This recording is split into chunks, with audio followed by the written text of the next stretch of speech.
Have you guys seen this? It's been floating around the last 2 or 3 days, viral. This big black anglerfish swimming up to the surface. I think in the Maldives, actually. Was that where we were talking about that I earlier? saw that. Why was it Yeah. coming up to the surface? What was that about? It Near death, that's right? that's the question. So look at this. An Yeah. anglerfish, typically these things live in 15,000 plus feet of water. Mm. And this guy is literally coming right up to the surface and alive. Let's break it down. What are we thinking here, BTG? Well, it goes back to the famous Ernest Hemingway thing. Remember the dead leopard on top of Mount Kilimanjaro became Uh-huh. the whole thing, and no Yep. one could figure out why. And one of the theories was that it was chasing an antelope, and then it got lost up there. I don't know, but I here's my theory, having thought about this for the last 20 seconds. So it's probably right. Anything that lives down the midnight zone, in this case, the abyssal zone, any animal like that ends up high, I would argue is probable, not likely, probable that it has some sort of bacterial gut infection that has Mhm. fucked up its inner machine, and now it's going to have to ascend because it doesn't have the ability to maintain zero buoyancy.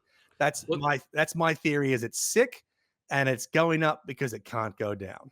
I definitely think it's sick. I don't think anybody's gonna argue that. I had the theory that those anglerfish, they're obviously the vertical migration is the largest migration on the planet, right? At night things go up and they go down, blah Sure. blah blah. Those anglerfish will eat anything that they can wrap their jaws around. So I had the theory that something sort of drifted down, it bit into it, and it was likely, a fish with a swim bladder. And as that swim bladder or whatever it happened to be decomposed, the air expanded in there and it got trapped and it sort of brought it up slowly to the surface because that will happen, right? When a fish die and decompose, that they start to Yeah. rise if they don't puncture that swim bladder. So I don't know. It's just like a wild theory, but it's definitely sick. Those things happen. You see oarfish coming What's up to the surface here and there. Like it's definitely sick. what adds credence to your theory, but also asks another question, is the fact that it's going up in the daytime, Yeah. because this is an animal that lives in the absolute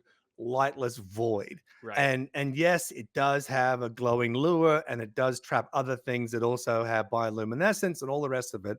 But for it to be up there in the daytime is like us traveling through space to lick the sun. Yeah. It Totally. would just be a horrific experience for that thing to be lit by daylight. So I mean, look, I'm that definitely, whether it's swallowed something or being damaged or has an illness, it definitely shouldn't be there. If it was going to be there, it wouldn't be there in the daylight.